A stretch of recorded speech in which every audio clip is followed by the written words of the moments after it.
በእኛ በኩል ሲሄዱ ለ20 ቤቶች እስከ 48% ቅናሽ ያገኛሉ። ዲያስፖራ ከሆናችሁ ቤት በመኪና ዋጋ ለጠቁማችሁ። ዲኤምሲ ሲመጡ ለዲያስፖራ ልዩ ትኩረት አለው። እስከ 48% ድረስ የባህል ቅናሽ ለ20 ቤቶች አዘጋጅተናል። ከ80% በላይ ዲያስፖራ በሰፈሩበት በዚህ መንደር ቤት መግዛት ካሰቡ ሁሉንም ፍላጎት ያሟላ ሪል ስቴት ዲኤምሲ ነው። በወር 30 ሺህ ብር ገቢ ካለዎት ዲኤምሲ ያለ ስጋት ቤት ይግዙ። ዘመናዊ መኖሪያ ቤትዎን ከ220 ሺህ ብር ቅድመ ክፍያ ጀምረው ይዋዋሉ። 60% የባንክ ብድር ያዘጋጀን ሲሆን ካሉበት በእጅ ስልክ ደውለው ከ8% ጀምሮ በመክፈል ቤቶን ይውሰዱ። ወዲያው በ3 ቀን ዲኤችኤል ካሉበት ሀገር እናደርሳለን። ከስቱዲዮ እስከ ባለ 4 መኝታ እንዲሁም ቅንጡ የንግድ ሱቆችን አዘጋጅተናል። መንደሩ በ65000 ካሬ ላይ ያረፈ ሲሆን 5 ሊፍቶች፣ 5 የመዋኛ ገንዳ፣ 5 የከርሰ ምድር ውሃ፣ 5 ባካፕ ጄነሬተር አለው። ዘመኑን በዋጀ በአልሙኒየም ፎርም ወርክ የግንባታ ጥበብ የሚገነቡ በመሆናቸው በአጭር ጊዜ ማስረከብ ዋና ግባችን ነው። እንደሚከፍሉት መጠን እስከ 35% ተጨማሪ ቅናሽ ተዘጋጅቷል። አስተውሉ። በእኛ በኩል ሲሄዱ ለ20 ቤቶች በስፔሻል ቅናሽ ይስተናገዳሉ። የድርጅቱን ስልክ በ0988 883434 በ0988 885656 ብለው ቢደውሉ መረጃ ያገኛሉ።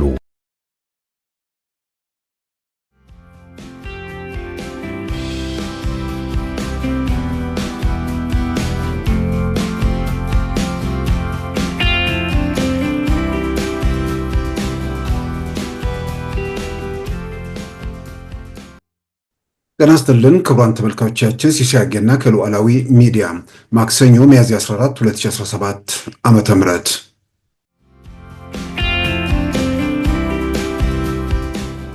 እንዲሁ በአማርኛ ቋንቋ ፕሮግራማቸው አማራን ከዚህኛው ብሔረሰብ ነፃ እናወጣለን ለማለት ስለተቸገሩ ወይም ስለቸገራቸው ከጨቋኙና በዝባዥ ደርግ ነፃ እናወጣለን፣ ልጆችህ እንዳይዘምቱና ለመንግስት እንዳትገብር እናደርግሃለን ይላሉ።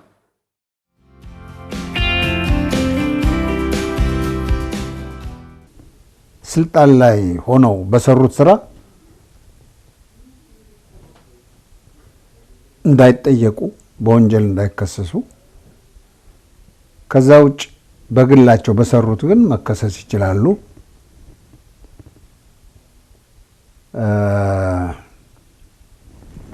እዚህ ጋር ይቅር ለእግዚአብሔር ተባብለን አዲስ ኢትዮጵያን እንፍጠር እንመስረት።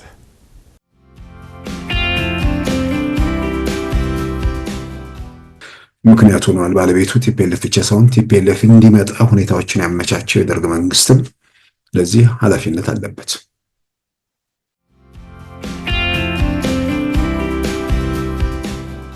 መጻሞ ጋበህ ምሽል መካዝ ባህል ወሁል ጋበል ነው ተገዛይ ካል ታይዳው ሲል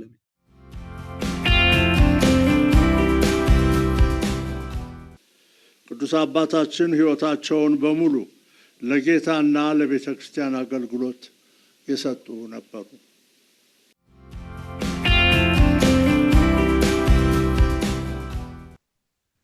በዛሬው ፕሮግራማችን በእነዚህና በሌሎች ወቅታዊ ጉዳዮች ላይ ትኩረት አድርገናል። አሁን ወደ ዕለቱ ዜና እናመራለን።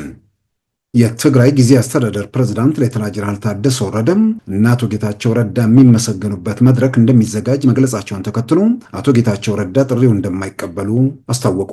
የትግራይ ሕዝብ የሸለመኝ በርካታ ጋቢ ስላለ ተጨማሪ ጋቢ ከእናንተ አልፈልግም ሲሉ ምላሽ ሰጥተዋል። ይህ በእንዲህ እንዳለም አዲስ የተዋቀረው የጀነራል ታደሰ ካቢኔ ወደ አንድ ወገን ያጋደልና ለሕገ ወጡ የደብረጽዮን ቡድን ያደላ ነው ሲልም የአቶ ጌታቸው ረዳ ቡድን የተቃውሞ መግለጫ አውጥቷል። ካቢኔው ላይ አስቸኳይ ማስተካከያ እንዲደረግም ጥሪ አቅርቧል። የትግራይ ጊዜ አስተዳደር ፕሬዝዳንትነትን ከአቶ ጌታቸው ረዳ የተረከቡት ሌተና ጀነራል ታደሰ ወረደ አዲስ ባዋቀሩት ካቢኔ የአባላቱን ቁጥር ከ27 ወደ 21 ያወረዱ ሲሆን ሁለት የነበረውን የምክትል ፕሬዝዳንትነት ስፍራ ወደ አንድ በማምጣት ይህንኑ ኃላፊነት ለዶክተር ደብረጽዮን ቡድን ሰጥተዋል። የዶክተር ደብረጽዮን ቡድን ምክትል ሊቀመንበር የሆኑት አቶ አማኑኤል አሰፋም የጊዜ አስተዳደሩ ምክትል ሊቀመንበር አድርገው የመረጡ ሲሆን በአቶ ጌታቸው ረዳ የስልጣን ዘመን የእግር ትዕዛዝ የተጣለባቸውን 3 ጀነራሎች እግር በማንሳትም ሌተና ጀነራል ፍስሐ ኪዳኑ በሰላምና ጸጥታ ቢሮ ኃላፊነታቸው እንዲቀጥሉም ወስነዋል። የትግራይ ጊዜ አስተዳደር ፕሬዝዳንት ሌተና ጀነራል ታደሰ ወረደ ያዋቀሩትን አዲስ ካቢኔ በተመለከተ የአቶ ጌታቸው ረዳ የህወሓት አንጃ የተቃውሞ መግለጫ ያወጣ ሲሆን በአስቸኳይ እንዲስተካከልም አሳስበዋል። ለህገ ወጡ የህወሓት አንጃ ያጋደለ የካቢኔ ድልድል ተደርጓል በማለትም ይህ እንዲስተካከልና ፍትሐዊ የስልጣን ድልድል እንዲካሄድ የጠየቀው የአቶ ጌታቸው ረዳ ቡድን ጀነራል ታደሰ ወረደ በዓለም አቀፉ ማህበረሰብና በፌዴራል መንግስቱ ፊት የፈረሙትን ሰነድ ጥሰዋል ሲልም ከሷል። ልዩነቶች ተካረው ወደ ግጭት እንዳያመሩ ሲባል ስልጣን መለቀቁን የሚያስታውሰው መግለጫ ወደ አንድ ወገን ያጋደለው ካቢኔ በአስቸኳይ ካልተራመ ህዝቡን ከኋላ ቀሩ ቡድን ለመታደግ ሲባል ሁሉንም አይነት የትግል አማራጮች እንደሚከተልም አስጠንቅቋል።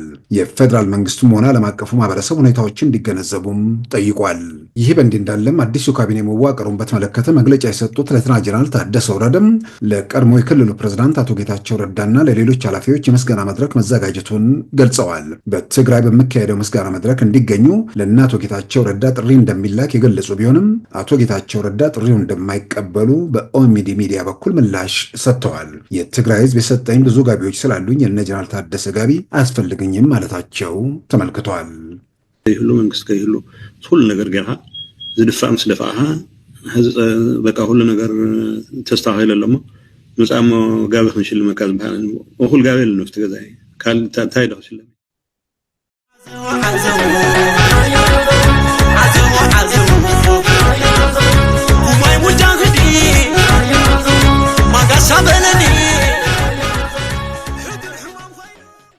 በፋኖ ታጣቂዎች ታግቶ የነበረው ድምፃዊ ከ2 ወራት በኋላ በ3.5 ሚሊዮን ብር ክፍያ መለቀቁ ተገለጸ። አበበ በሪሁን ወይም በሚታወቅበት የሙዚቃ ስራው አባ ጉራያም ከ2 ወራት በፊት ከራያ አካባቢ ፋኖ ታጣቂዎች ታግቶ የተወሰደ ሲሆን ለ2 ወራት ያህል በገንዘብ ድርድር ሲካሄድ ቆይቶ 3 ሚሊዮን 500 ሺህ ብር ከተከፈለ በኋላ ባለፈው ሳምንት መለቀቁን ከአካባቢ ምንጮች ለማወቅ ተችሏል። ድምፃዊ አበበ በሪሁን በአጠቃላይ በፋኖ ታጣቂዎች እጅ 67 ቀናት መቆየቱም ታውቋል። ከተባበሩት መንግስታት ድርጅት ዋና ጸሐፊ እስከ ፍልስጤም አስተዳደር ባለስልጣን የመብት ተቆርቋሪ ለሰው ልጆች አዛኝና የሰላም ሰው ስለመሆናቸው የተመሰከረላቸው የካቶሊካኑ ሊቀ ጳጳስ አቡነ ፍራንሲስ ወይንም ፖፕ ፍራንሲስ በትናንትናው ዕለት በ88 ዓመታቸው አርፈዋል። በለጋ ዕድሜያቸው በኬሚስትሪ ትምህርት በሰለጠኑበት ሙያ በምግብ ፋብሪካ ውስጥ ያገለገሉትና በኋላም ሙሉ ሕይወታቸውን ወደ መንፈሳዊ ዓለም የለወጡት ጆርጅ ማሪዮ በርጎሊዮ የዛሬው አቡነ ፍራንሲስ የዓለም ካቶሊካውያን ቤተክርስቲያን ቁንጭ የሆነውን ስፍራ የተቆጣጠሩት ከእርሳቸው በፊት ሊቀ ጳጳስ የነበሩት አቡነ ቤኔዲክት 16ኛ በፈቃዳቸው ኃላፊነታቸውን በመልቀቃቸው ነበረ። ከ12 ዓመታት በላይም እስከ ዕለተ ሞታቸው በዚሁ ኃላፊነት ስፍራ ቀጥለዋል። የርዕሰ ሊቃነ ጳጳስ አቡነ ፍራንሲስን ሕልፈት በተመለከተ የኢትዮጵያ ካቶሊካውያን ቤተክርስቲያን በካርዲናል ብርሃነ ኢየሱስ በኩል የሐዘን መግለጫ ያስተላለፈች ሲሆን የኢትዮጵያ ኦርቶዶክስ ተዋሕዶ ቤተክርስቲያን ፓትርያርክ ብፁዕ ወቅዱስ አቡነ ማትያስ እንዲሁም የኢትዮጵያ ፕሬዝዳንት ታዬ አጽቀሥላሴና ጠቅላይ ሚኒስትር አብይ አህመድ የሐዘን መግለጫ አስተላልፈዋል። በትናንትናውም ዕለት የትንሣኤ በዓል መልካም ምኞታቸውንና ለዓለም ሰላም ያላቸውን ፍላጎት በቫቲካን ቅዱስ ጴጥሮስ አደባባይ በመገኘት ለመላው ምዕመናን አስተላልፈዋል። ዛሬ ጠዋት በሮም የሰዓት አቆጣጠር 1 ሰዓት ከ35 በኢትዮጵያ የሰዓት አቆጣጠር 2 ሰዓት ከ35 ላይ የቅድስት መንበር እረኛ ርዕሰ ሊቃነ ጳጳሳት ፍራንቺስኮስ ወደ አባታቸው እግዚአብሔር አብ ቤት ተመልሰዋል። ቅዱስ አባታችን ሕይወታቸውን በሙሉ ለጌታና ለቤተ ክርስቲያን አገልግሎት የሰጡ ነበሩ። የጌታችን የመድኃኒታችን የኢየሱስ ክርስቶስ እውነተኛ ደቀ መዝሙር በመሆን ላሳዩት የሕይወት ምሳሌነት ታላቅ ምስጋና እየሰጠን የብፁዕ ወቅዱስ ርዕሰ ሊቃነ ጳጳሳት ፍራንቺስኮስ ነፍስ ለአንዱና ለቅድስት ሥላሴ ማለቂያ የሌለው መሐሪ ፍቅር ባደራ እንሰጣለን። በአርጀንቲና ቦነስ አይረስ ከስደተኛ ጣሊያናዊ ቤተሰብ የተወለዱት አቡነ ፍራንሲስ እንደ አውሮፓውያን አቆጣጠር ከ1998 ጀምሮ ጵጵስና ማዕረግ ማገልገላቸው እንደ አውሮፓውያን አቆጣጠር በ2001 ዓ.ም በወቅቱ ሊቀ ጳጳስ በነበሩት ጆን ፖል የካርዲናልነት ማዕረግ እንደተሰጣቸው በሕይወት ታሪካቸው ተመልክቷል። በዓለም ላይ የሚገኙ 1.4 ቢሊዮን ያህል የካቶሊክ እምነት ተከታዮች መሪ የነበሩትና ትላንት ማለዳ ቫቲካን ላይ ያረፉት ርዕሰ ሊቃነ ጳጳሳት አቡነ ፍራንሲስ የሞት ቅጣት በዓለም ላይ እንዲቀር የቀሰቀሱ ሲሆን በእስራኤልና ፍልስጤም በአሜሪካ እና ኩባ መካከል ሰላም እንዲወርድና ዲፕሎማሲያዊ ግንኙነት እንዲጀመር ጥረዋል። ስለ ስደተኞች መብት ድምጻቸውን ከፍ አድርገው አሰምተዋል። ከተበደሉና ከተገፉ ጎን መቆማቸው ከፍተኛ ከበሬታ እንዳስገኘላቸውም ተመልክተዋል። በካቶሊክ ቤተክርስቲያን ታሪክ ከአውሮፓ ውጭ የተወለዱ የመጀመሪያው ሊቀ ጳጳስ ከሆኑት ሶሪያዊው ጎሪጎሪ 3ኛ ወዲህ ሁለተኛ ሆነው ሲመዘገቡ ባለፉት 600 ዓመታት ውስጥ ከአውሮፓ ውጭ የተወለዱ የመጀመሪያው ሊቀ ጳጳስ ሆነውም ተመዝግበዋል። ቤተሰቦቻቸው የፋሽስቱን የቤኔቶ ሙሶሊኒን አገዛዝ በመቃወም ከጣሊያን ወደ አርጀንቲና መሸሻቸውን ተከትሎ አቡነ ፍራንሲስ በስደት በአርጀንቲና ቦኖስ አይረስ ውስጥ እንደ አውሮፓውያን አቆጣጠር ታኅሳስ 17 1936 የተወለዱ ሲሆን በ88 ዓመታቸው እንደ አውሮፓውያን አቆጣጠር ሚያዝያ 21 2025 ወይም ትላንትና ቫቲካን ውስጥ አርፈዋል። እንደ አውሮፓውያን አቆጣጠር ከመጋቢት 13 2013 ጀምሮ የካቶሊካን ሊቀ ጳጳስ በመሆን ለ12 ዓመታት ከ1 ወር ከ1 ሳምንት አገልግለዋል።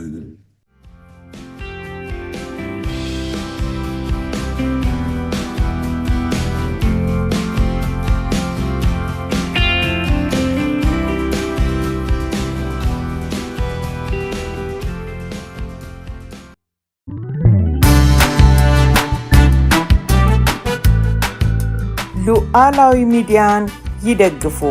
ስራዎቻችንን ለብዙ እንድናደርስ ሰብስክራይብ፣ ሼር፣ ላይክ በማድረግ ሉዓላዊ ሚዲያን ያጠናክሩ። እውነትን እንዘግባለን፣ ኢትዮጵያዊነትን እናቀነቅናለን። መድረኩ ግን ለሁሉም አመለካከት ክፍት መሆኑን እናረጋግጣለን። ሉዓላዊ ሚዲያ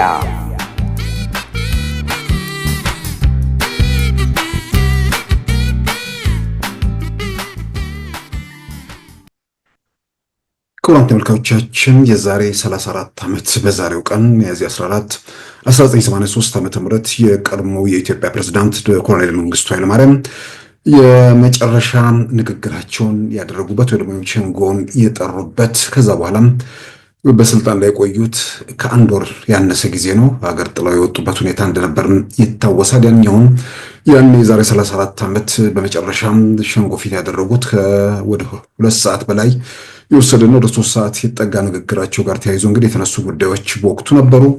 ምናልባት ያንን ንግግር ተከትሎ በተካሄደው የደርግ ወይ ደግሞ የሸንጎ ስብሰባ ላይ ጠንካራ መልእክቶች የተላለፉበት በዚህ ረገድ አንድ ሃይማኖት አባት እንዲሁም ዶክተር ኃይሉ አርአያ የሸንጎ አባል ነበሩ። በዛን ወቅት የተናገሯቸው ንግግሮች ይታወሳሉ። ያንን ንግግር በተመለከተም ኮሎኔል መንግስቱ በወቅቱም በኋላም በቅርቡ በወጣ እና እርሳቸውን ሐራሪ ድረስ ሄዶ ያነጋገረ ጋዜጠኛ ባነጋገራቸውም ወቅት በሰጡት ማብራሪያ እዛ ጋር የመከዳት ስሜት እንደተሰማቸው ሀገር ለመታደግ ሀገር ለማዳን በመጨረሻው ሰዓት ሁሉ እርሳቸው ጥረት በሚያደርጉበት ወቅት አድማ እንደተመታባቸው ከውጭ ሀገር ማለትም ከክፍለ ሀገር መጥተው ለሸንጎ ስብሰባ አዲስ አበባ የሚመጡ እንግዶችን በተመለከተ የሚያድሩት በዩኒቨርሲቲ ግቢ ውስጥ ነው። ዩኒቨርሲቲ ግቢ ውስጥ የሚገኙ ምሁራን እነዚህን ከየክፍለ ሀገሩ የመጡ የሸንጎ አባላትን አሳሳቷቸው። ስለ ሰላም፣ ስለ እርቅ፣ ስለምናምን እየነገሩ የኔን ጥሪ ከንቱ እንዲሆን አደረጉ። የሚያደምጠኝ የሚያጨበጭብልኝም አጣሁ በወቅቱ የሚል ነገር አንስተዋል። በዛ መጽሐፍ ላይ በርካታ ጉዳዮች ስለተነሱ ምናልባትም ይህ ወር እርሳቸው ስልጣን ለቀው እስከሄዱበት ጊዜ ድረስ ያለው ያንን ወቅት በትክክል የሚያስታውስ ያንን ወቅት አንዳንዴ መለስ ብሎ ማስታወስ የሚያስፈልገው ምናልባት የዛን ጊዜ እነርሱ ማረም ማስተካከል የሚችሉትን ነገር አድርገውት ቢሆን ኖሮ ከዛ በኋላ የመጣንበትን መንገድ እንዲያባጣ ጎርባጣም በቀውስ የተሞላ ከምንም በላይ ማንነትን መሰረት ያደረገ ግጭት፣ ቀውስ ሁኔታ ውስጥ ኢትዮጵያ ላትገባ የምትችልበት እድል ሰፊ እንደነበር የሚያጠራጥር ነገር አይደለም። የራሱ የደርግ መንግስት ኢትዮጵያን ወደፊት ማራመድ የሚችሉ ወጣቶችን፣ ምሁራንን መፍጀቱ ጥያቄ ውስጥ የሚገባ ነገር አይደለም። ግን ሰዎች አካባቢ በብሔር በምናምን እየተቧደኑ ሰዎች የሚገዳደሉበት ወይ ደግሞ በጠላትነት የሚተያዩበት ምዕራፍ የኮሎኔል መንግስቱ ኃይለማርያም ማብቃትን ተከትሎ አብሮ የተወለደ የቲፒኤልኤፍ ውጤት መሆኑ ደግሞ የሚያጠራጥር ነገር አለምና ምናልባት በንግግር ከነበሩት ከሻዕቢያም ከህወሓትም ጋር በንግግር ማለቅ የሚችልባቸው እድሎች ነበር ወይ? ወደ በንግግር ችግሮችን ለመፍታት በሚደረጉ ጥረቶች ውስጥ በአቅም የተሻለ ሆኖ መገኘት በጣም አስፈላጊ ነው ሁልጊዜ። መጨረሻ ላይ ኮሎኔል መንግስቱ ያን ንግግር በሚያደርጉበት ሰዓት ተዳክመው ነበር። ሁሉ ነገር ከእጃቸው ወጥቶ ነበር። ከእጃቸው ወጥቶ ነበር የሚለው ብቻ የሚገልጸውም አይመስለኝም። ከ1981 መፈንቅለ መንግስት በኋላ አሉ የሚባሉ የሀገሪቱ የጦር ጀነራሎች እዛ ሂደት ውስጥ በመሳተፋቸው ከፊሉም በዚያው መፈንቅለ መንግስቱ በተካሄደበት ወቅት አዲስ አበባ ላይ የጦር ኃይሎች ጠቅላይ ኤታማዦር ሹሙ ሜጀር ጀነራል መረራ ንጉሴ እንዲሁም የኢትዮጵያ አየር ኃይል አዛዥ ሜጀር ጀነራል አለማየሁ አማሃ ደስታ ከዛም ባሻገር ደግሞ የመፈንቅለ መንግስቱ ተቃራኒ የነበሩት እዛው ደግሞ የመከላከያ ሚኒስትሩ ጀነራል ጊዮርጊስ ሀብተማርያም ወይ ደግሞ ስማቸውን አልወጪው ይሆናል እርሳቸውም የተገደሉበትና ከፍተኛ ሀገሪቱ የጦር ጀነራሎች እዛ ቦታ ላይ ህይወታቸውን አጥተዋል። ወደ አስመራ ስንሄድ ደግሞ እነ ጀነራል ደምሴ ቡልቱን ጨምሮ ከፍተኛ ሀገሪቱ የጦር አዛዦች የተገደሉበት ከዛ በኋላ የተረፉት የኢትዮጵያ የሀገር መከላከያ ሰራዊት የምድር ጦር አዛዥ ዋና አዛዥን ጀነራል ኃይሉ ገብረ ሚካኤልን ጨምሮ ከፍተኛ ሀገሪቱ የጦር አዛዦች ደግሞ በቁጥጥር ስር የዋሉበት ሁኔታ እንደነበር ይታወሳል። ከ14 በላይ ጀነራሎች እነዚህን ጀነራሎች ከአንድ ዓመት በላይ የፍርድ ሂደት ጉዳያቸው ሲታይ ቆይቶ መጨረሻ ላይ በእስራት እንዲቀጡ ውሳኔ እንደነበር የፍርድ ቤቱ በተለይ ወታደራዊ ፍርድ ቤት ነው ያ ነገር ተቀልብሶ በኮሎኔል መንግስቱ ውሳኔ ድንገት ሞት ተፈርዶባቸው ብቻ ሳይሆን ሞቱ ተፈጽሞባቸው ለሌሎች ባለስልጣን የተገለጸበት ሁኔታ አለ። ያ በኢትዮጵያ የሀገር መከላከያ ሰራዊት ላይ ትልቅ የጀርባ አጥንቱን የመስበር አይነት ሁኔታ እንደተከተለ ብዙዎች የሚገልጹት ነው። ከዛ በኋላ በሻዕቢያና በህወሓት በኩል የሚደረገው ጦርነት በለጠ እየገፋ የደርግ መንግስት ራሱን መከላከል የማይችልበት ሁኔታ ውስጥ መግባቱ በግልጽ የሚታዩ ነገሮች ነበሩ። ስለዚህ በኮሎኔል መንግስቱ አስተዳደር በኩል ሁኔታዎች ወደዚህ ደረጃ ላይ ከመባባሳቸው በፊት ማድረግ የሚገባውን ነገር አድርጓል ወይ? ከዛ በኋላ የመጣ ስርዓት ኢትዮጵያ ውስጥ የፈጸመውን ነገር ከዛ በፊት የነበረው ስርዓት የፈጠራቸው ክፍተቶች ውጤት መሆኑን ደግሞ ምንም ያጠራጠር ነገር አይደለም። ዛሬ ኢትዮጵያ ከዘር ፖለቲካ እየታመሰች የዘር ፖለቲካ ብዙም በማይታይባቸው አካባቢዎች ሁሉ እንደ ወረርሽኝ ተስፋፍቶ ሀገር እየነበረው ነው ማለት ዛሬ በብዙ መልኩ እየተሻገርን ያለበት ሁኔታ ስለሆነ ማለት ነው። ዘርግጥ ነው ያላለቁ አሁንም እዚያም የሚተኩሱ ተኩስን የመተዳደሪያ ወይ ደግሞ የመኖሪያ ያደረጉ ደግሞ መኖራቸው የሚያጠራጥር ነገር አይደለም። በእርግጠኝነት ዛሬ የሚተኩሱት ሰዎች ተኩሰው ነፃ የሚያወጡት ሰው አለመኖሩ ብቻ ሳይሆን ተኩሰው ነፃ ያወጡኛል የሚል ማህበረሰብ አይደለም። ጨፍነው የሚደግፏቸው እንኳን እንደዛ የሚያምኑበት ምዕራፍ ላይ አይደለም። ዓላማቸው ትክክል ስላልሆነ ሳይሆን ዓላማቸው ትክክል ስላልሆነ የማይደግፏቸው የማይቀበሏቸው ሚሊዮኖች ቢኖሩም ዓላማቸው ትክክል ነው ትክክል አይደለም የሚለው ሳያሳስባቸው በሆነ መንገድ የሚጠሉት መንግስት አለ። በሆነ መንገድ ደግሞ ጠሉትም አልጠሉትም የሆነ ለውጥ ሲመጣ ከለውጥ ጋር ተያይዞ የሆነ የሚፈራርስ ነገር ሲኖር በፍርስራሹ ላይ የሚገኙ ነገሮች አሉ ብለው ደግሞ በጭፍን ሲደግፉ ነበሩ። እነሱም ዛሬ በዚህ ሁኔታ የሚለወጥ የሚመጣ ነገር አለመኖሩን ተገንዝበው ነገር ግን ዝም ብለው ለጨዋታው ድምቀት አሁንም አብረው የሚያጅቡ የሚጮሁ ቢኖሩም ያ ምዕራፍ በብዙ መልኩ አልፈናል። ግን ለምን እዚህ ሁኔታ ውስጥ ገባን? እዚህ ሁኔታ ውስጥ ያስገባን የህወሓት የፖለቲካ ስርዓት መሆኑ ባያጠይቅም የህወሓት የፖለቲካ ስርዓት እንዲመጣም ወይ ደግሞ ህወሓት ወደ ኢትዮጵያ ፖለቲካ ስርዓት ሲመጣ ባለድርሻ እንጂ ብቸኛ ባለቤት ሆኖ ኢትዮጵያ በፈለገው መንገድ እንዳያደርግ ማድረግ የሚቻልበት ሁኔታ ያንን ሂደት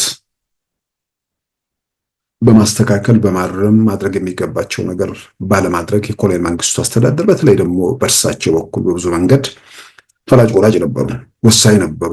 ይልቁንም ስልጣን ከለቀቁ በኋላ ስርዓቱ ከፈረሰ በኋላ የምንሰማቸው ነገሮች ብዙ ነገሮች የእሳቸው ውሳኔ ውጤቶች ናቸው። የፈቀዱትን የፈለጉትን ነገር ሌላው ቀርቶ የፍርድ ውሳኔዎችን የመለወጥ ሁኔታ ውስጥ የነበሩ ሰው ናቸው። ስለዚህ የዛሬ 34 ዓመት በዛሬው ቀን ሚያዝያ 14 1983 ያንን የመጨረሻ ንግግራቸውን ሲያደርጉ ተመልሰን ተዋክተን የሆነ ነገር አድርገን እንለውጣለን የሚል ነገር ነበር። ግን ሁሌ በተመሳሳይ መንገድ ውስጥ እንዴት መሄድ ይቻላል?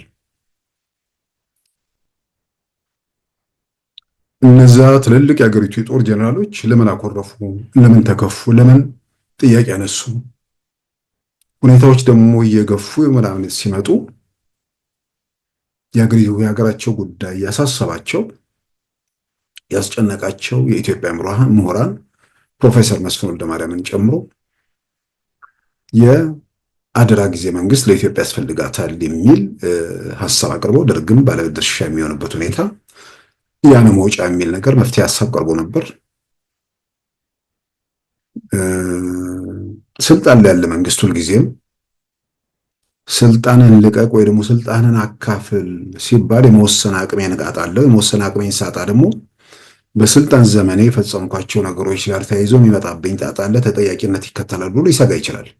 ይህን ሁሉ ግምት ውስጥ አስገብተው ተጠያቂነት የማይኖርበት ሁኔታን ጭምር ታሳቢ አድርገው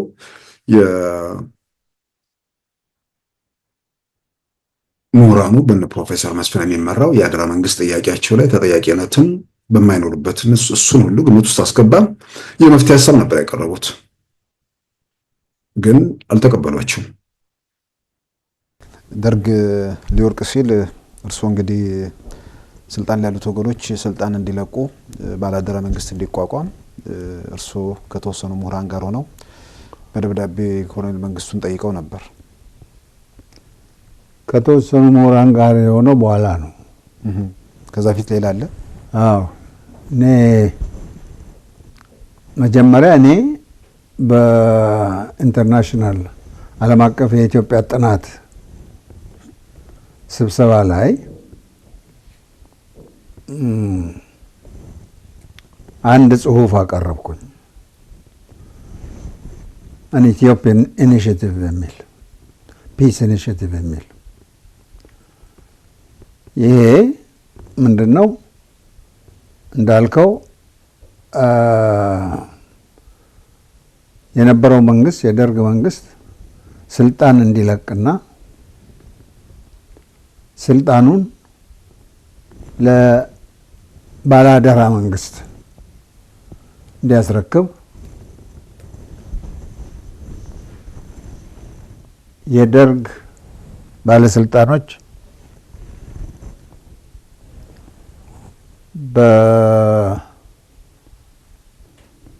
በስልጣን ላይ ሆነው በሰሩት ስራ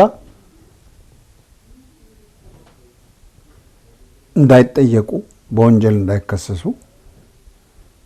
ከዛ ውጭ በግላቸው በሰሩት ግን መከሰስ ይችላሉ።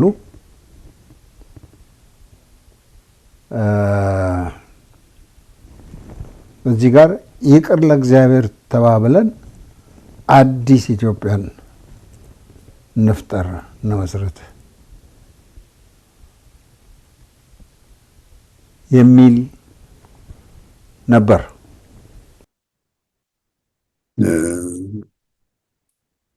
እኛም ፕሮፌሰር ነን ዩኒቨርሲቲ ስላልሰጠን ነው ወይ አይነት ነገር መልስ ነበር የነበረው።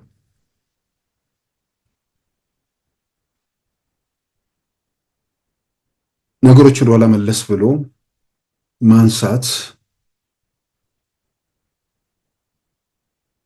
አስፈላጊ የሚሆነው ምናልባት አሁንም በዛ በኮሎኔል መንግስቱ ኃይለማርያም አስተዳደር ውስጥ ያለፉ ሰዎች እርሳቸው እንደሚናገሩት ወይም ደግሞ ከዛ ጋር ተያይዞ በወጡ መጽሐፎች ላይ እንዳንጸባረቁት መጨረሻ ላይ ብቻቸውን ከተወሰኑ ሰዎች ጋር የቀሩ የሚመስል ነገር አለ። ስለዚህ ይሄ አሁን እዚህ ላይ ቆመን ያንኑ መታረም አለበት የሚሉ በርካታ የደርግ ባለስልጣናት ነበሩ ማለት ነው። እርሳቸው ብቻዬን ቀሩ አይነት ስሜት ካላቸው አልሰማም ብለዋል። ሌላው ሁሉም ተሳስቶ እሳቸው ብቻቸውን ትክክል ሊሆኑ አይችሉም ነበር። በዛው በሸንጎ ጉባኤ ላይ ዶክተር ኃይሉ አርአያ የጠየቁት ነገር እነ ፕሮፌሰር ምንድን ነው ያቀረቡት? እነ ፕሮፌሰር መስፍን እንስማቸው፣ እንወያይበት። እርስዎ እንደ አንድ ሰው የሚጠየቁበት ወይ ደግሞ የኃላፊነት ጉዳይ ካለ እንደ አንድ ሰው ሌሎቻችን ሚና ይኖረን የሚል በዛ መድረክ በጣም አስጨናቂ ሁኔታ በነበረበት ሁኔታው ጦርነቱ እየገፋ በነበረበት እየገፋ ብቻ ሳይሆን ሰሜን ሸዋ ነው ጦርነቱ ያለው። በጦርነቱ እየገፉ ያሉት ደግሞ የቲፒኤልኤፍ ሰዎች ናቸው። ወደ ሰሜን ሸዋ ያሉት ያው ኢህአዴግ የሚል ስያሜ ቢሰጥም በዋናነት ቲፒኤልኤፍ ነው። በዛን ወቅት ላይ ደግሞ አንድ የትግራይ ተወላጅ የሆነ ሰው እንደዚህ የነገር እንነጋገርበት፣ እንወያይበት፣ ሁልጊዜ በአንድ አቅጣጫ መሄድ የለብንም የሚል ነገር ሲያነሱ የሚፈጠረው ነገር ያው ከባድ ነው። ከወንበዴዎቹ ጋር ተነጋግሮ ምናምን የሚል ነገር ሁሉ መምጣት እድሉ ሰፊ ነበር። ግን ብዙ ሰዎች በኋላ በወቅቱ መጽሔት ላይ ከተወሰኑ ዓመታት በኋላ ዶክተር ኃይሉ አርአያን አነጋግረን ነበር የኢትዮጵያ መጽሔት ላይ። ብዙ ሰዎች መደንገጣቸውን ያስታውሳሉ። ብዙ ሰዎች ስለ እርሳቸው መጨነቃቸውንም አይረሱም። ነገር ግን ከዛ በኋላ በግል በዛ ረገድ የደረሰባቸው ነገር አለመኖሩን የሚያስታውሱት ነው። ግን እዛ ደረጃ ላይ ከተደረሰ በኋላ ያው ሁሉ ሰውም በቃ የሆነ ሁል ጊዜም በጦርነት እንጨርሰዋለን በኃይል እንፈተዋለን የሚለው ነገር በጦርነት የማይፈታበት ወይ ደግሞ በጦርነቱ መንገድ ላይ ጦርነቱን ለመለወጥ ጦርነቱ ላይ በላይነት ለማጎናጸፍ የሚችሉ የጦር ጀነራሎቹ አልቀዋል በከፊል። ለምን እዛ ሁኔታ ውስጥ ገቡ የሚለው ነገር በተገቢው አልተጤነም፣ አልተመረመረም። ሁልጊዜም ኮሎኔል መንግስቱ የፈለገ ሀገር ወዳድ የፈለገ ነገር እንትን ቢሆኑ ሁሌ እርሳቸው ትክክል ሊሆኑ አይችሉም። እነዛ ሰዎች ለምንድን ነው ያመጹት? ለምንድን ጥያቄ ያነሱት?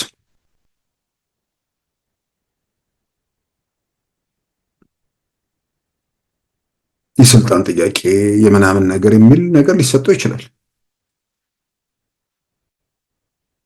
ነው ወይ? ያለው ሁኔታ ወደዛ የሚጋብዝ አልነበረም ወይ? 10 ምናምን የጦር ጀነራሎች በአንድ ጊዜ እንደዛ ነው ተወስ ሲገቡ ለመሪነት ነው ተብሎ ሊወሰድ አይችልም። መሪ የሚሆኑት ወይ ጀነራል መረድ ናቸው ወይ ጀነራል ፋንታ ናቸው። ሲኒየሮች እነሱ አካባቢ ነው ይመስለኛል። ጀነራል ፋንታ በወቅቱ ከአየር ኃይል አዛዥነት ተነስተው ኢንዱስትሪ ሚኒስትር ሆነዋል። ግን የእንቀብ መፈንቅለ መንግስቱ ላይ ግንባር ቀደም መሪዎች የሚባሉት እነሱ ናቸው። ስለዚህ ሌሎቹ ጀነራሎች የተለየ ነገር ወደ መሪነት ሊወጡ የሚችሉበት እድል የለም። ስለዚህ ያ ሁሉ ሰው ለምን ተባበረ? ያ ሁሉ ሰው ሂደቱ ላይ ለምን ጥያቄ አነሳ?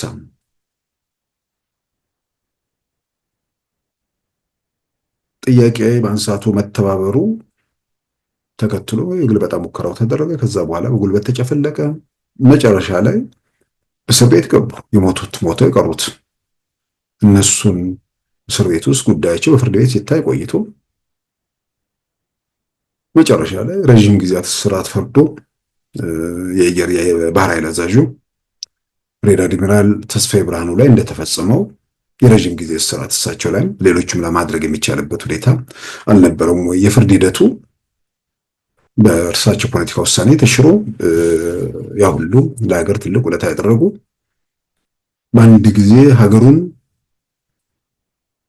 ሰው አልባ የሚያስመስል ነገር ትልቅ ስም ትልቅ ክብር ያላቸውን ሰዎች በአንዴ ፈጅቶ ወደዛ አይነት ሁኔታ ውስጥ መገባቱ ከዛ በኋላ ነገሮች እንዲፋጠኑ ከ81 በኋላ ሂደቶች በጣም እንዲፋጠኑ አድርጓል። እነዛን ሰዎች ትልቅ የወታደራዊ ልምድ ያላቸውን ኢትዮጵያ ማጣቷ ብቻ ሳይሆን ሌሎቹ የጦር ጀነራሎችስ ምን ዋስትና ምን ተስፋ አላቸው? አስተዋጽኦአቸው ሚናቸው ሁሉ በአንድ ጊዜ ትርጉም አልባ ሆኑ። የሆነ ነገር ስላደረጉ በጅምላ ወደዚህ ሁኔታ ውስጥ ሲገቡ በግጭቱ ማለት በመፈንቅለ መንግስቱ ሂደት ውስጥ ይሞቱ አሉ። የእነሱ መሞት ብቻ በቂ ነበር።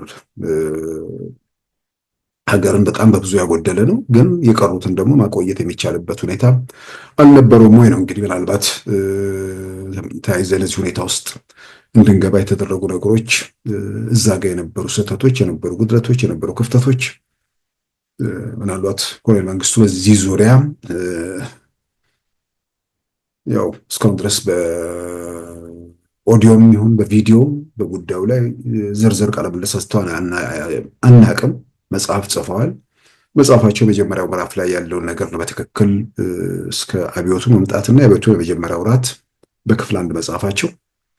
ክፍል 2 መጽሐፍ የሚጠበቅ መጽሐፍ ነበር። ክፍል 2 መጽሐፍ ያው እንግዲህ ከአሳታሚ ድርጅቱ ከፀሐይ ፐብሊሸር ጋር ባለመስማማት ክፍል 2 አለጡም በራሳቸው መንገድ ለማውጣት ሞክረው ታይቷል። እሱ መጽሐፍ በፍጹም የመጠናቸው ነገር አይደለም። ዝም ብሎ ምንም ነገር የሌለበት የሆነ የፓርቲ ሪፖርት የቀረበበት የሚመስል ጽሁፍ ነው፣ መጽሐፍ ነው። ስለዚህ ምናልባት መጽሐፍ ረገድ ከእርሳቸው ምክትል የሆኑት ወይ ደግሞ በጠቅላይ ሚኒስትርነት ሀገሪቱን ሲመሩ የቆዩት ሻምበል ፍቅረስላሴ ወልደየስ እንዲሁም ደግሞ ምክትል ፕሬዝዳንቱ ኮሎኔል ፍስሐ ደስታም የጻፏቸው መጽሐፎች ላይ ብዙ ነገሮች ተንጸባርቋል፣ የተዳሰሱበት ነው። ዞሮ ዞሮ ግን ሀገሪቱ በአብዛኛው በእሳቸው እጅ ላይ ስለነበረች ዋናው ተዋናይ መሪ ተዋናዩ እሳቸው ስለሆኑ በዛ ሂደት ውስጥ የነበሩ ነገሮችን በተመለከተ በራሳቸው አንደበት በራሳቸው ብዕር የሚጽፏቸው ነገሮች ቢኖሩ ጥሩ ነበር። በተለያየ መንገድ ቃለ ምልልስ ጋር ተያይዞ የሚነሱ ነገሮች ነገሩ እስከዛሬም ፈቃደኛ የሆኑ አይመስልም። ይናገራሉ፣ ግን መናገር የሚፈልጉት በጽሁፍ እንዲወጣ ነው። በኦዲዮም ወይ ደግሞ በቪዲዮ እንዲወጣ ብዙ ፈቃደኛ አይመስሉም። በተለይ ደግሞ የቪዲዮ ጉዳይ አንዳንድ ሰው አእምሮ ላይ ከሀገር ቤት ሲወጡ የመጨረሻው መንግስቱ ኃይለማርያም ያ ህዝቡ አእምሮ ውስጥ እንዲቀር የመፈለግ ነገር አለ። ያ ቆፍጠን ያለው የሚናገረው ነገር ሁሉ አንዴ ከዳር እስከ ዳር የሚሰማ ምናምን ያንን ራሳቸው ለማቆየት ፈልገው ሊሆን ይችላል። ግን አሁን በተለያየ መንገድ ፎቶዎች ወጥተዋል። ምን ብለዋል? የእድሜ ጉዳይ አለ፣ እርጅና አለ፣ ውፍረት አለ ምናምን ሌላ መንግስቱ ኃይለማርያም ናቸው። ግን ታሪካቸውን ቢናገሩ የነበረውን ሁኔታ ቢዘረዝሩ ለጎደሉ ነገሮች ጸጸታቸውን ቢገልጹ በተወሰነ ደረጃ ኢትዮጵያ ውስጥ ላሉ ነገሮች የተወሰነ አስተዋጽኦ ማድረግ ይችላሉ ብዬ አምናለሁ። በዛ የሸንጎ የመጨረሻ ንግግራቸው ላይ ረዥም ሰዓት የወሰደ ንግግር ነው። በርካታ ጉዳዮች የተዳሰሱበት ነው። በዛ ላይ ከሚያነሱት ነገር አንዱ ኢትዮጵያዊነት እንደ አቧራ የሚበን እንደ ጉም የሚተን አይደለም፣ የሚመጡት የቲፒኤልኤፍ ኃይሎች መሆኑ ሻዕቢያ ያን ሊያደርጉ አይችሉም የሚል መግለጫ እዛ ላይ ሰጥተው ነበር። ዛሬ ላይ ሆነው ያንን እንዴት ይመለከቱታል? በጣም ወሳኝ ነገር ነው። ምናልባት ኮሎኔል መንግስቱ ያንን በሚናገሩበት ሰዓት ሚያዝያ ወር 1983 ሶማሊያን ምሳሌ ሊያደርጉ አይችሉም።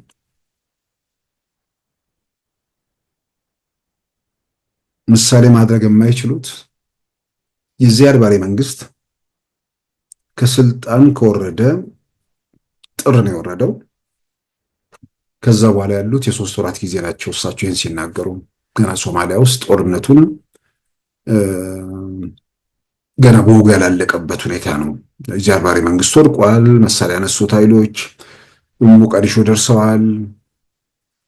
በፋራይዲድና በሌላው በቡድን መካከል ያለው ነገር ገና ፍትጊያው ምናምን የጀመረበት ጊዜ አልነበረም። ስለዚህ ሀገር ሲፈርስ አላዩ። የመን ስትፈርስ አላዩ። የመን የዛሬ 14 ዓመት ክስተት ነች። ሊቢያ ሲፈርስ አላዩ። ያም የአረቡ ዓለም አብዮት ውጤት ነው። ሲሪያ ስትፈርስ አላዩ።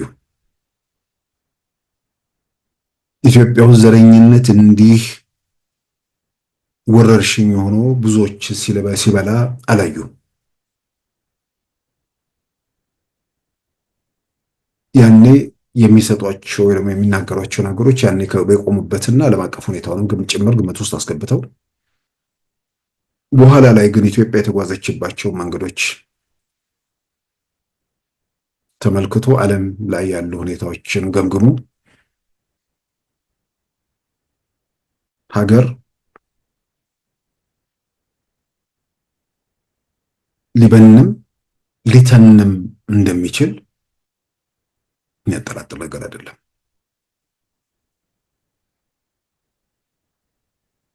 አባባልም አለ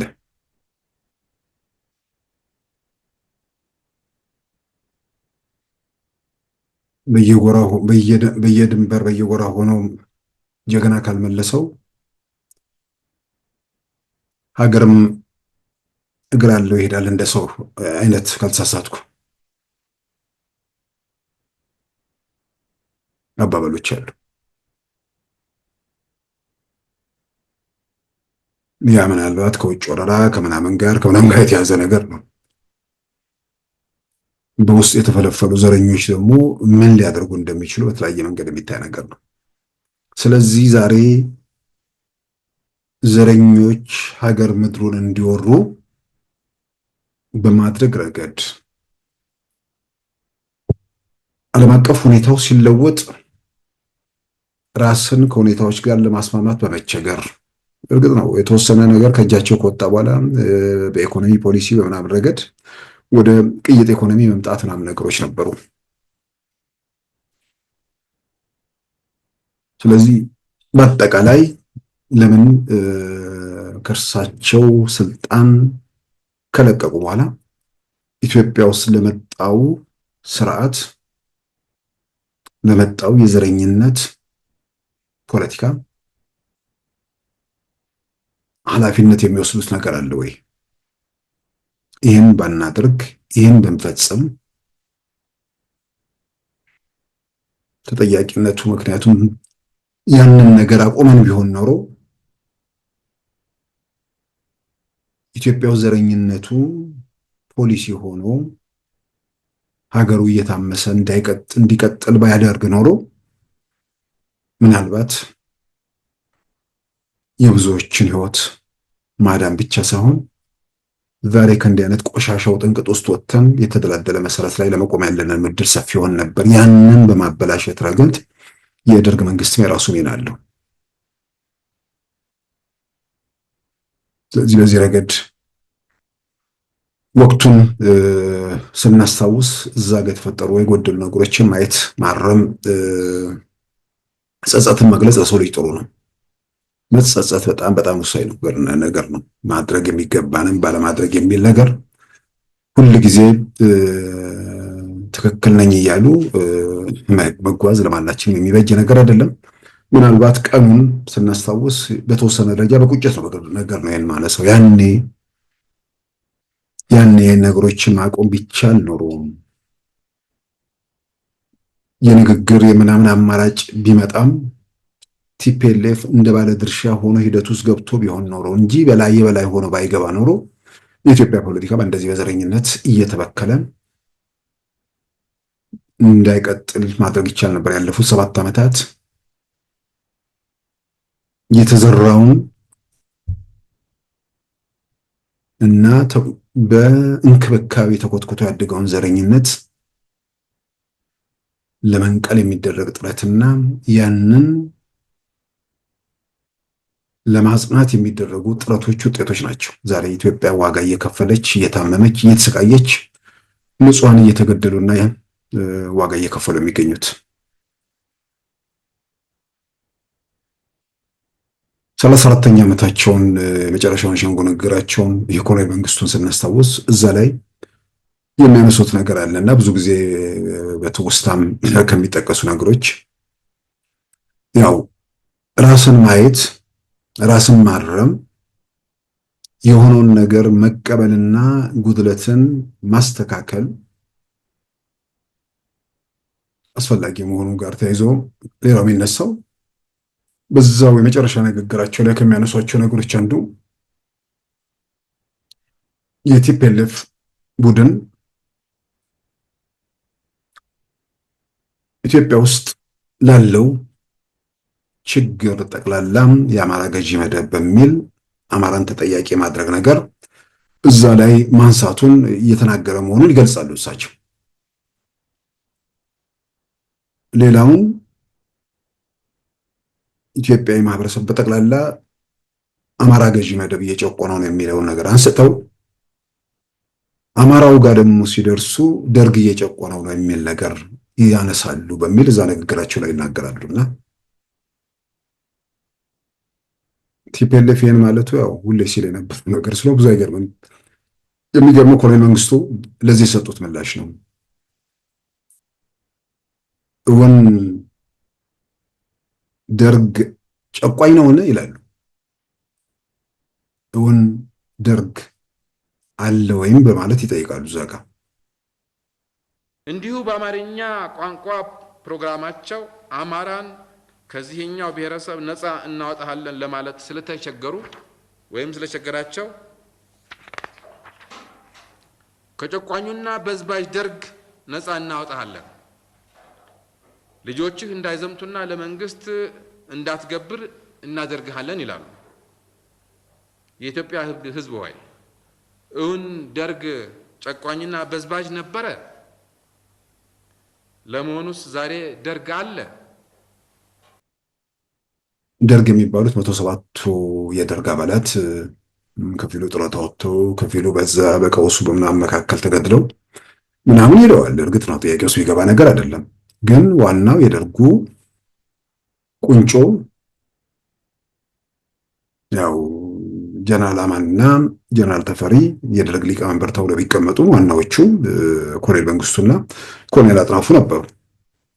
ማሪን ምንድነው የደርጉ አንደኛና ሁለተኛ ተቀዳሚና ምክትል ሊቀመናብርት ተብለው የነበሩት። ምክንያቱም ሁለቱም ጀነራሎች ወደፊት ያመጧቸው ለኢትዮጵያ ሕዝብ የ80 ዓመቱ አዛውንት ንጉሥ ኃይለ ሥላሴ በዛ ሲመራ የነበረ ማህበረሰብ ድንገት በሻለቃና በኮሎኔል ማዕረግ ያሉ እድሜያቸው 30 ምናምን በሆኑ ሰዎች አገር መሪ ተብሎ ሲመጡ መቀበል ሊቸግረው ይችላል። ምን ጥያቄ ውስጥ ይገባ አይደለም። 30 ውስጥ ያሉ ሰዎች ናቸው።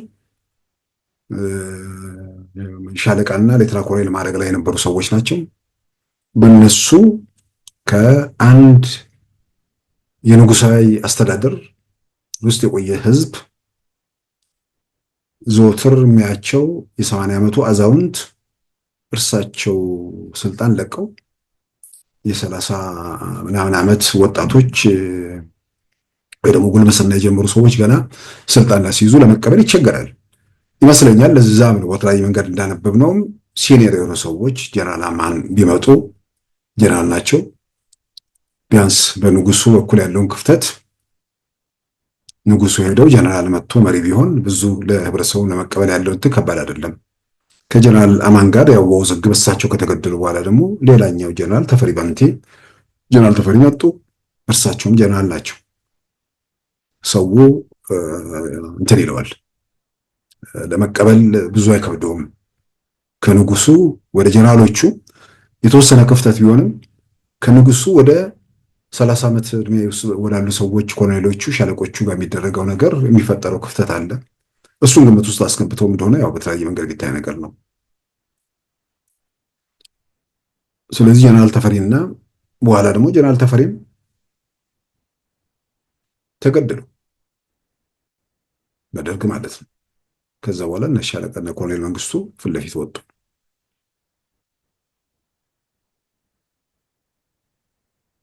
ያው እርሳቸውን በዛ ንግግራቸው ላይ ስለራሴ ብዬ ተናግሬ አላውቅም፣ ግን እኔን መስከረም 13 ቀን 1969 ዓመተ ምህረት ሊገድሉኝ ተንቀሳቀሱ ማለት ገና በአብዮቱ አፍላ ወቅት ማለት ነው። ስልጣን ይዘው ወደ 3 ዓመት ምናምን በነበረበት ወቅት እና እዛ ንግግራቸው ላይ እውን ደርግ አለን ለማለት ያይቃሉ። እንዳልኩት ጀነራሎቹ የሉም፣ እነሱ ደርግ አይደሉም። ለደርጉ የደርግ አባላት የሚባሉት ከኮሎኔል በታች ማድረግ ያላቸው ሰዎችን ነው እንጂ ሌሎቹን አልተቀበሉም። ስለዚህ እነዛን ለእንትን ነው ያመጧቸው። አንዳንዶቹ በተለያየ መንገድ በተወሰነ ደረጃ በአካዳሚክም ዝቅ ያሉ ስለሆኑ በማድረግም በጣም ዝቅ ያሉ በተራ ውትድርና ምናምን እዛ ውስጥ የገቡ ሰዎችን በመኖራቸው በጊዜ ሂደት እነሱ በጡረታ በምናምን የወጡ በኋላ ግን በሂደት ደግሞ ሲቪሎችም ገብተዋል። በተለይ ከመኢሶን ከምናምን ጋር የነበሩ ምሁራን በሌላም በኩል ያሉ ተሳታፊ ሆነዋል። ነገር ግን መጨረሻም የደርግ ወይ ደግሞ ኢሰፓ ስራ አስፈጻሚ ወይ ደግሞ ፖሊት ቢሮ የሚባለው ውስጥ ከ7 ውስጥ 5ቱ አካባቢ ደርጎች ነበሩ። ያው ኮሎኔል መንግስቱ አገር ለቀው እስኪወጡ ድረስ በነበረው ማለት ነው። ሻምበል ፍቅረ ስላሴ ወግደረስ፣ ኮሎኔል ፍስሐ ደስታ፣ ሻምበል ለገሰ አስፋው፣ ራሳቸው ኮሎኔል መንግስቱ ኃይለማርያም እያለ የምንዘረዝራቸው ሰዎች ሁሉም የደርግ አባላት የነበሩ ናቸው። እርግጥ ነው ዩኒፎርማቸውን ቀይሮ ሲቪል ለብሰዋል። ግን ደርግ አለን የሚል ጥያቄ ሊያስነሳ አይችልም። ደርግ እስከ መጨረሻው ነበረ። ህወሓት ኢህአዴግ በሚል ጭምብል ህወሓትነቱን መሸፈን እንደማይችለው ሁሉ ደርግ ኢሰፓ በሚል ጭምብል የደርግ አገዛዝነቱ መሸፈን የሚችል አይመስለኝም። ከጨቋኝነት ረገደም ደርግ ጨቋኝ መንግስት ነው፣ ምንም ጥያቄ አይደለም። ጭቆናው የሀሳብ ልዩነቶችን የማያስተናግድ የተለየ ሀሳብ ያላቸው ሰዎች የሚደፈጠጡበት፣ ጥያቄ ያነሱ ሰዎች ዋጋ የሚከፍሉበት ስርዓት ነበር። ጭቆና፣ የብሔር ጭቆና የደርግ መንግስት አያደርግም በምንም ጥያቄ ማንም። ይህንን የብሔር መብት ተከራካሪ ነን ከሚሉት በላይ ከቲፔልፎቹ ያው ምናምን በሚባልበት ዘመን እንኳን ኢትዮጵያ ውስጥ ያኛው ወይም ይሄኛው ብሔር በተለየ የሚጠቀመው የሚጎዳበት የሆነውን ብሔር ለመጨቆን ለመርገጥ የሚደረጉ ጥረቶች አልነበሩም። የብሔር ጭቆና ኢትዮጵያ ውስጥ አልነበረም። የብሔር ጭቆና አልነበረም ሲባል አንዳንድ መልስ ማግኘት የሚገባቸው ጉዳዮች ለምሳሌ በቋንቋ ራስን ማስተዳደር የመሳሰሉ ነገሮች አልነበሩም። ያ ግን ምንድነው ብሔረሰቦቹ በራሳቸውን ቋንቋቸውን እንዳይጠቀሙ ደግሞ የሚከለክል ነገር አልነበረም ብቻ ሳይሆን ኢትዮጵያ ውስጥ 15 ያህል ኢትዮጵያ ቋንቋዎች የመሰረተ ትምህርት ቋንቋ ሆነው ማስተማሪያ ነበሩ። ሬዲዮ ጣቢያዎች በትግርኛ በኦሮምኛ የሚተላለፉበት ሁኔታ ነበር። በሪሳን የመሳሰሉ የኦሮምኛ ጋዜጦች የሚታተሙበት ሁኔታ ነበር።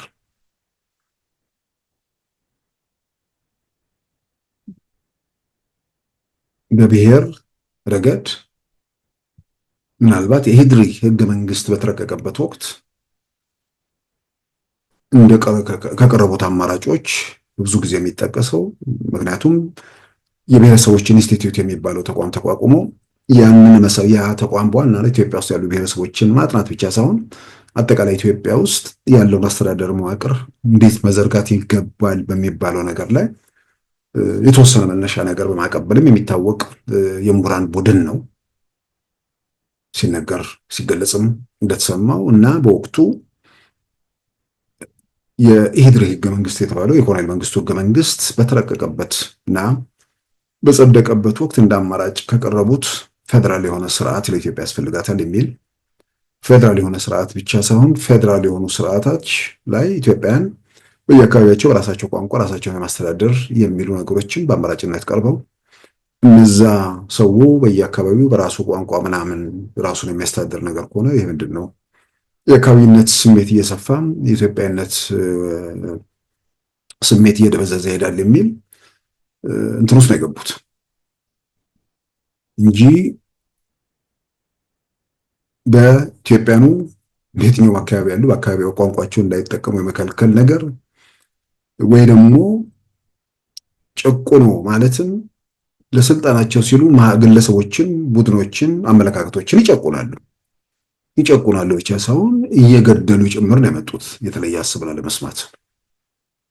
ነገር ግን ኢትዮጵያ ውስጥ ያሉ ብሔር ወይ ደግሞ ብሔረሰቦች ለመጉላት ወይ ደግሞ የሆነ በዛ ረገድ የሚጠቀስ ጭቆና የለም። ይልቁንም መብት አከበርን ያሉት ሰዎች በማህበረሰብ መካከል የጎሪጥ እንዲተያይ በማድረግ ጭምር ከዛም ባሻገር በተግባር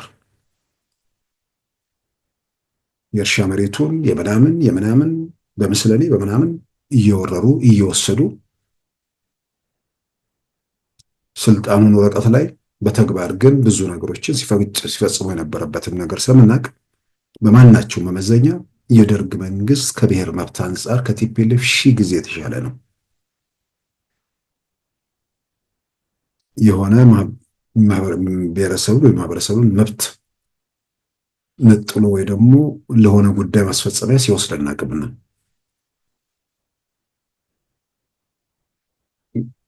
ምናልባት ያን የብሔረሰቦች ጥናት ኢንስቲትዩት ጥናቱን ባደረገበት ወቅት እዛ ጋር ነገሮች ምናልባት እንግዲህ አሁን ብዙ ጊዜ አንዳንድ የሚያሳዝነው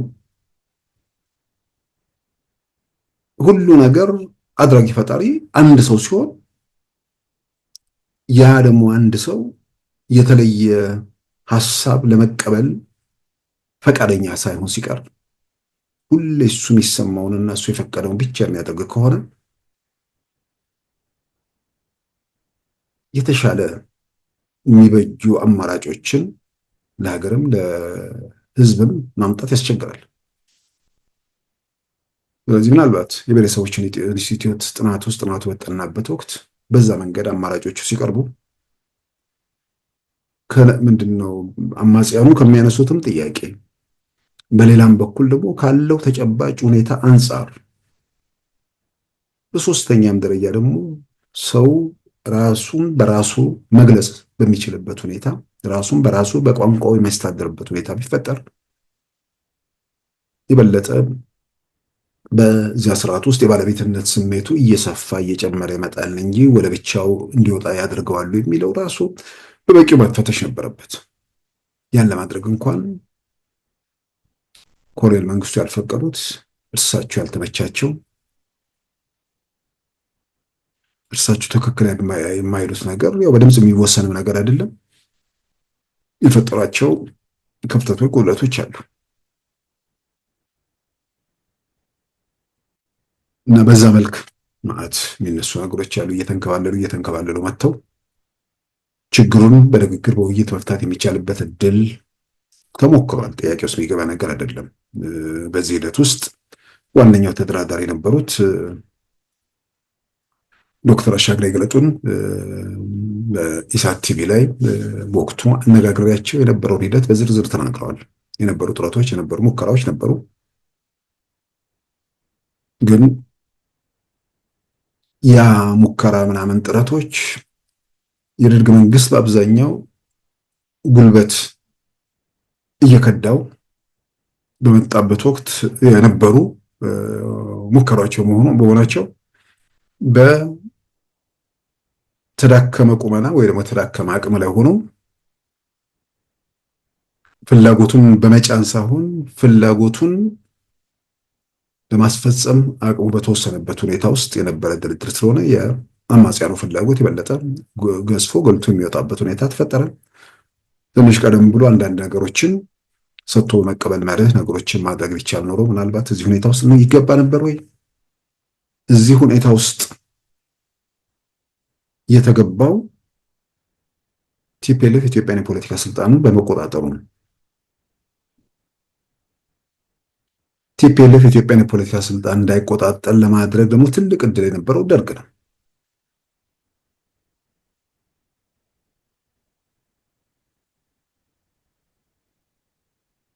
ያው የደርግ መንግስት ደግሞ እንዲወገድ አብዝተው የሚመኙ ሀገራቸውን የሚወዱ ደግሞ ሚሊዮኖች እንደነበሩ የሚያጠራጥር አይደለም። ምክንያቱም በመጀመሪያው የለውጥ ዓመታት ያለቁት ዜጎች በየጊዜው በኋላ እስከ መፈንቅለ መንግስቱ ድረስ ደግሞ የነበሩ ሁኔታዎች በደንብ የሚታወሱ ነገሮች ናቸው። ነገር ግን ኢትዮጵያዊነት ማለት ሙሉ በሙሉ የሀገሪቱ ፖለቲካ ደጃፍ ላይ የቆሙትና ስልጣን ላይ ያሰፈሰፉት ሰዎች ሀገሩን በዘር ለመከፋፈል የተነሱ ሰዎች ኃይሎች እስከሆኑ ድረስ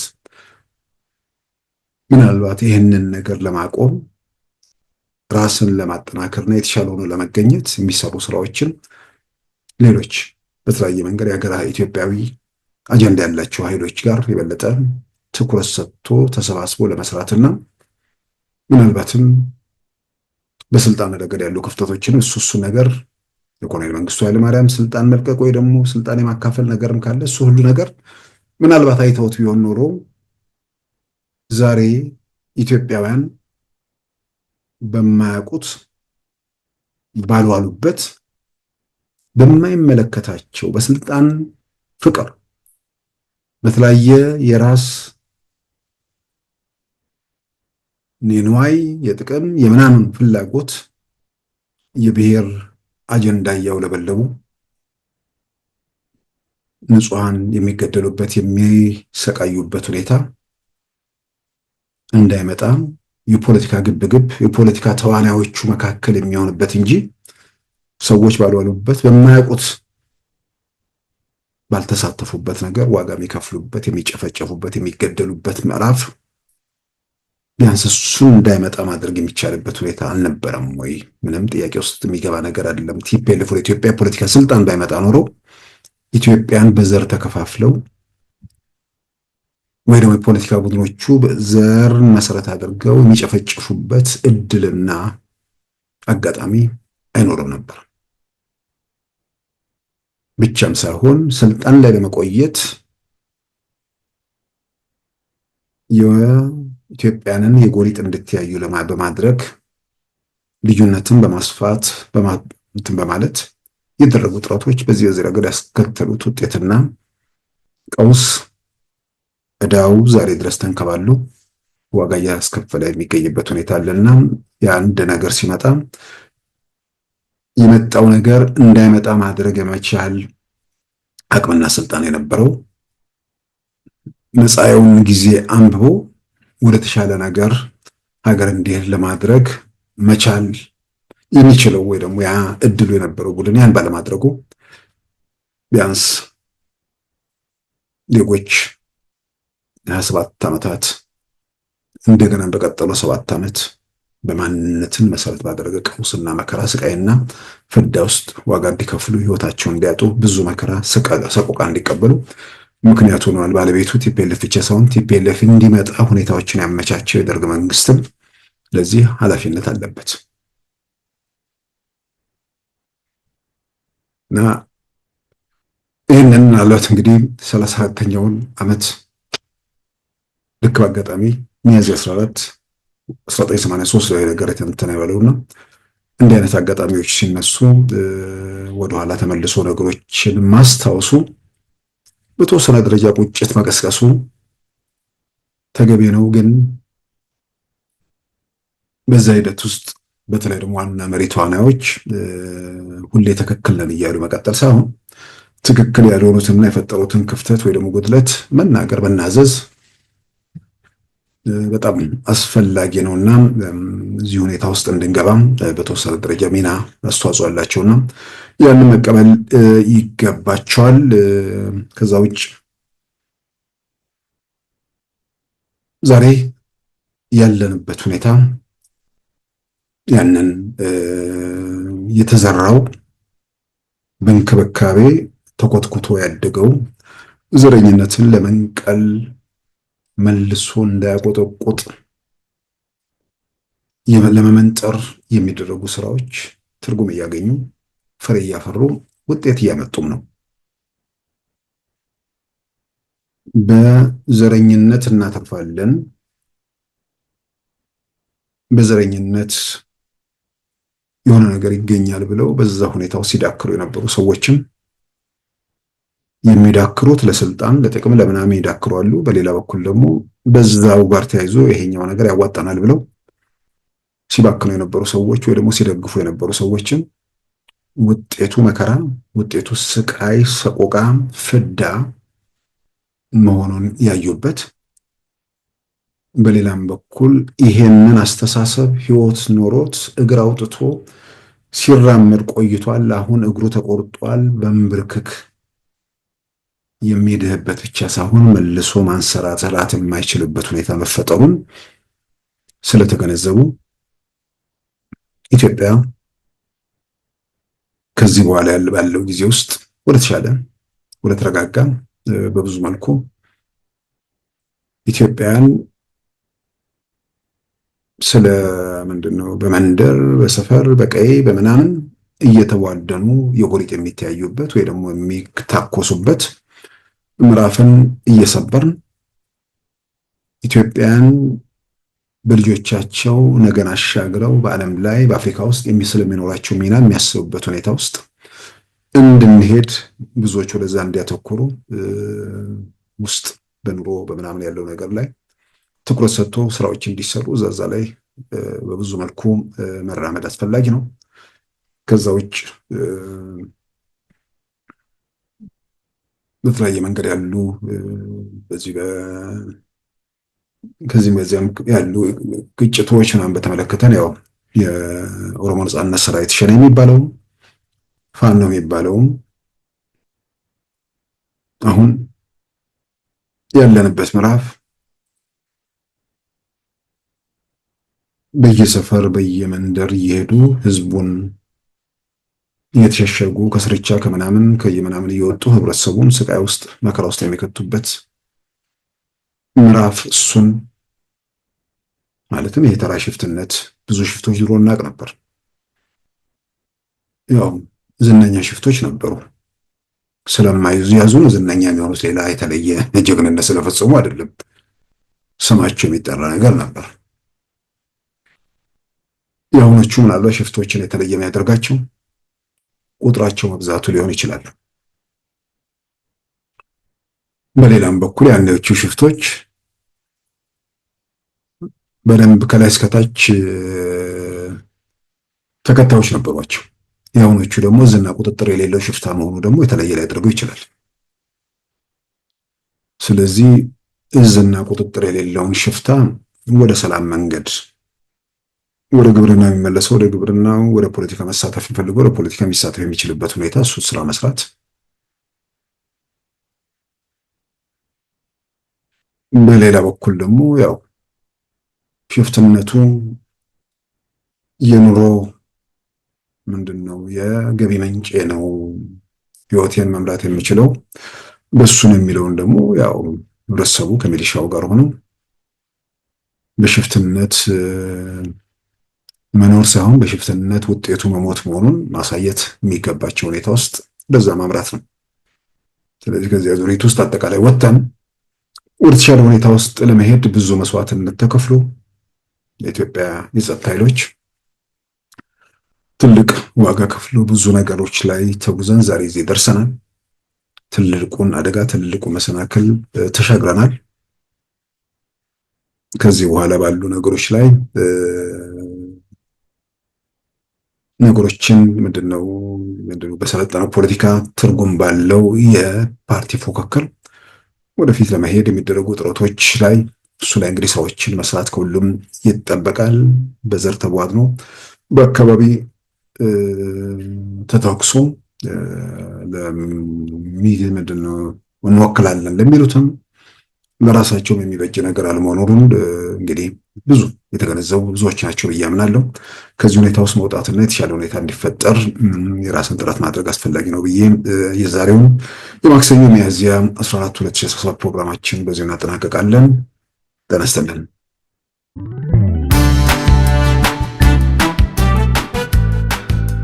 ሉዓላዊ ሚዲያን ይደግፉ።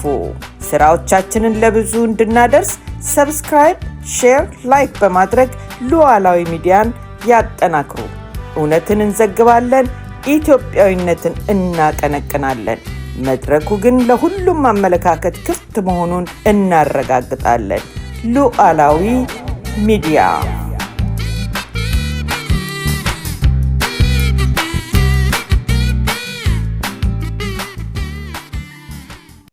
የዛሬ ማክሰኞ ሚያዝያ 14 2017 ፕሮግራማችን በዚሁ ተጠናቋል።